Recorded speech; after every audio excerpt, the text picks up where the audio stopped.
The phone call part 2।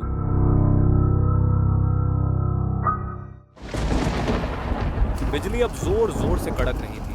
तेज हवाएं पेड़ों की टहनियों और पत्तियों पर थपेड़े मार रही थी।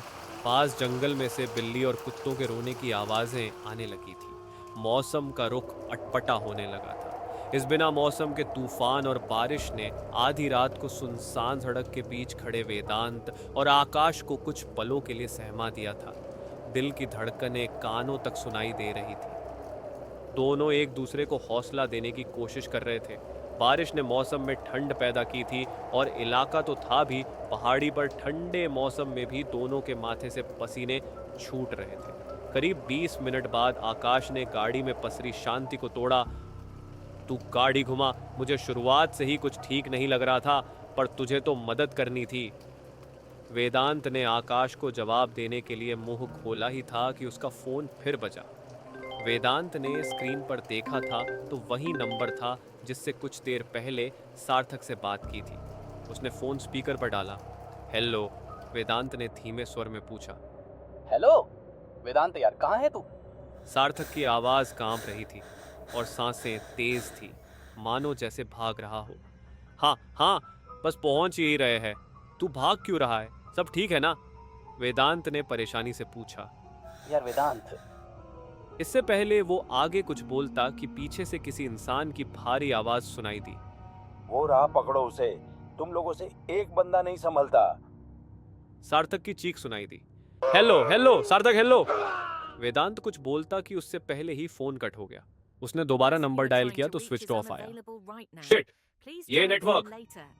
वेदांत ने झुंझलाकर अपना हाथ स्टीयरिंग पर दे मारा। भाई, कुछ तो बहुत बड़ी गड़बड़ है। एक तो ये बंदा ही अजीब, ऊपर से कोई इसके पीछे पड़ा है। पुलिस को बताने की जगह ये हमें फोन कर रहा है। आकाश की आवाज में शक और डर दोनों था। आकाश यार, मदद नहीं कर सकता तो चुप बैठ और अपना गणित लगाना बंद कर कुछ देर। मैं तो जा रहा हूं उसके पास, तुझे नहीं जाना तो उतर जा अभी। वेदांत गुस्से में बोला। ठीक है चल, अब गाड़ी तो स्टार्ट कर, आकाश बोला। वेदांत गाड़ी स्टार्ट करने लगा तो गाड़ी स्टार्ट ही ना हुई। अरे यार, इसको भी अभी रंग दिखाने थे, वेदांत झुंझलाकर बोला। तू रुक, मैं उतर कर देखता हूँ, आकाश वेदांत के कंधे पर हाथ रखकर बोला और गाड़ी से उतर गया। उसने अपने फोन की टॉर्च चलाई। बारिश तेज थी। एक हाथ से खुद के सिर को ढक कर आगे गया। उसने बोनट खोलकर देखा तो सब ठीक था। कुछ एक दो पेंच और वायर हिलाए। अब स्टार्ट कर, बाहर से चिल्लाया, पर कुछ नहीं हुआ। बोनट बंद करके पीछे देखने गया तो फोन की टॉर्च से देखा कि साइलेंसर में कांच के कुछ टुकड़े फंसे थे। उसने उन्हें धीरे से अपने रुमाल से बाहर निकाल फेंके। जल्दी से गाड़ी में आके बैठ गया। पूरी तरह से भीग चुका था। बैग में रखे हैंड टॉवल से खुद को पूछ रहा था कि बोला, अब स्टार्ट हो जाएगी, चला। वेदांत ने चाबी घुमाई और गाड़ी स्टार्ट। साइलेंसर में कांच की बोतल के टुकड़े फंसे थे, आकाश बोला। पर वो कहां से आए अचानक? वेदांत ने पूछा। वो दो बंदे जो साइकिल पर थे, उन्होंने ही कुछ किया होगा। वैसे भी पिए हुए थे, बोतल तो होगी ही। चोर उचक्के भी हो सकते हैं। पक्का लूटने की फिराक में है हमें। तू जल्दी चल इधर से, और हाँ, जंगल से नहीं, सीधा ही जाएंगे। क्या पता हमें लूटने की फिराक में हो और गुमराह कर रहे हो, आकाश ने जल्दी जल्दी बोला। वेदांत ने हाँ में सिर हिलाया और गाड़ी बैक करके गड्ढे से बचते हुए दोनों सीधे ही निकल गए। आकाश ने फोन में गूगल मैप लगाया था कि अचानक फोन बंद हो गया। देखा तो बैटरी डेड। आज किसका मुंह देख के निकले थे? आकाश अफसोस करने लगा। वो बैग में चार्जर ढूंढने लगा पर नहीं मिला। मिलता भी कैसे? वो तो ऑफिस में छूट गया था ना। चार्जर तो ऑफिस में ही रह गया। आकाश गर्दन को पीछे सीट पर लगाकर बोला, और तेरे फोन में नेटवर्क भी नहीं है, अब क्या करें? तू टेंशन मत ले, मैंने पूरा रास्ता पहले ही देख लिया था, वेदांत अपनी त्योरियां चढ़ाकर बोला। ठीक है, आकाश ने आंखें बंद की। 1 बज चुका था और वो अपने शहर से काफी दूर आ गए थे। बारिश थोड़ी हल्की होने लगी थी पर अंधेरा गहरा। दूर से देखने पर दिख रहा था कि पास में कोई गांव है। कुछ घरों की लाइटें झिलमिल झिलमिल हो रही थी। थोड़ी रोशनी देखकर दोनों की जान में जान आई, नहीं तो कुछ देर पहले तो रात ने उन्हें अपनी पूरी खूबसूरती दिखा ही दी थी। और कितना दूर है? आकाश ने बाहर देखते हुए पूछा। बस ये गांव पार करके जो दूसरी सड़क आएगी उससे बाएं मुड़ना है। वहीं से उसका गांव शुरू हो जाता है। वेदांत ने उत्तर दिया। आकाश ने एक गहरी सांस छोड़ी। यार हमें पुलिस को बताना चाहिए ना कि ऐसे ऐसे हमारा कोई जानने वाला मुसीबत में है और हो सकता है उसके पीछे कोई गुंडे पड़े हो। पहले एक बार उधर चलकर देखते हैं, क्या पता मामला कुछ और ही हो। लेकिन ऐसा कुछ हुआ तो पुलिस को बताने में संकोच नहीं करेंगे, वेदांत बोला। आकाश ने वेदांत का फोन उठाया तो देखा एक दो सिग्नल आने लगे थे। उसने लास्ट डायल्ड नंबर मिलाया। वेदांत ने पूछा, क्या हुआ? आउट ऑफ सर्विस बता रहा है क्या? फिर से मिला? अभी भी आउट ऑफ सर्विस। वेदांत ने सार्थक के घर के लिए बाईं और गाड़ी घुमाई। घड़ी में 1:30 बज रहे थे। बारिश भी रुक गई थी पर हवा तेज थी अभी भी। कुछ देर आगे चलने पर घर दिखने लगे थे। सड़कें चौड़ी थी पर कच्ची। गाड़ी का कम और ऊंट का सफर ज्यादा लग रहा था। उस सड़क पर कुछ घर के आगे रुककर किसी से पूछने के लिए वेदांत ने गाड़ी रोक दी। किसी के घर जाकर पूछते हैं, क्या पता सार्थक का घर पता हो किसी को। मैप के हिसाब से तो यहीं आसपास ही होना चाहिए, वेदांत बोला। वो दोनों गाड़ी से उतरने को ही थे कि खिड़की पर दस्तक हुई।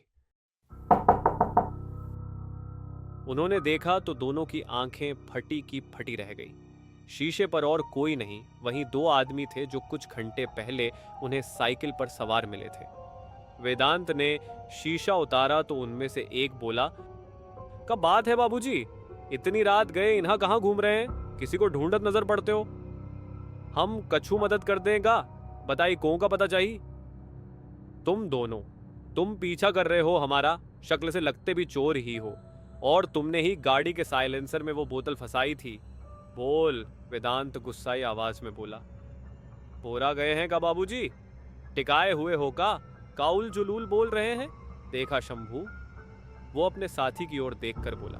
हमका भी लगता है राजन, ई साहब या तो बोरा गए हैं या एकाक बोतल टिकाए हुए हैं, शंभू बोला और दोनों ठहाके लगाने लगे। अब वेदांत का गुस्सा 7वें आसमान पर था। अबे साले, बोराया मैं नहीं हूं, पर तूने अब सच नहीं बोला ना तो उतर कर इतना मारूंगा ना कि 1 घंटे पहले का, तो क्या तुम दोनों को एक जन्म पहले का सब याद आ जाएगा? वेदांत ऊंची आवाज में उन पर चिल्लाया। देखिए साहब, आप होंगे बड़े बाप की औलाद, पर इक्का ही मतबल ना ही कि आप गरीब इंसान से बदतमीजी करें। हम बोले ना कि हमने आपको ना ही देखा पहले। हम तो इसी गांव के रहने वाले आदमी हैं। हमारी अम्मा को लेने स्टेशन शहर जा रहे थे। परेशान दिखे तो पूछे कि कौन चाहिए, पर आप तो हम पे ही गुर्रा पड़े, राजन तन कर बोला। वेदांत और आकाश खाड़ी से उतरे। वेदांत ने उतरते ही राजन का कॉलर पकड़ लिया। ज्यादा शाना बन रहा है मेरे आगे। अभी एक मुक्के में तेरी सारी बत्ती सी बाहर निकाल दी ना तो ये जबान बाहर निकालने के लिए मुंह न खुले। डरा किसका रहे हो? हम डरता ना ही हूं। राजन ने भी वेदांत की गर्दन को धर लिया। आकाश और शंभू उन दोनों को छुड़ाने में लगे थे। खूब हल्ला हुआ। इतने शोर में तो कोई भी जाग जाए, और ये तो था भी गांव में तो लोगों की होती भी कच्ची नींद है। आसपास के घरों से लोग अपने अपने हाथों में लाठियां लिए बाहर आए तो देखा 2 आदमियों में झगड़ा हो रहा है और तू मैं भी खूब चल रही थी। उनमें से एक आगे आया। देखने पर मुखिया लग रहा था। उसने दोनों को अलग किया। हटो, छोड़ो, उसने धमका कर दोनों को बोला। अरे राजन, शंभू, तुम दोनों अब तक यहाँ ही घूम रहे हो, और ये साहब कौन है? का माजरा है जो रात गए हल्ला मचाए हो? उसने पूछा। देखिए ना मुखिया जी, हम तो जा ही रहे थे कि दोनों साहब को देखा, परेशान लागत रहे तो पूछ लिए कि कौन को ढूंढ रहे हैं। बस इतना ही बोल के झिड़कने लगे हम ही पर। कहने लगे कि हम चोर हैं, ई का पीछा करत रहे। देखा है का राग अलापने लगे। हम मना भी किए पर ना माने। फिर क्या था, उतरे और चढ़ गए हम पर। अब आप ही बताओ मुखिया जी, हम कछु गलत करेगा? राजन बोलते बोलते सुबकने लगा। ई का बात हुई साहब, आप हमरे ही गांव में आके हमरे ही आदमी को मारत रहे। वो बेचारा तो मदद ही करना चाहता रहा ना। और थी बात इनका 1 घंटे पहले देखने कि तो 1 घंटा पहले ही दोनों हमरे ही घर आए थे हमसे हमारी साइकिल लेने। मुखिया वेदांत से बोला। वेदांत अपने पक्ष की बात रखता इससे पहले ही आकाश बोल पड़ा। माफ करना, हमें नजरों का धोखा हुआ होगा। इतना अंधेरा था ना तो गलतफहमी हो गई, हमें माफ करना। उसने मुखिया और राजन दोनों से माफी मांगी।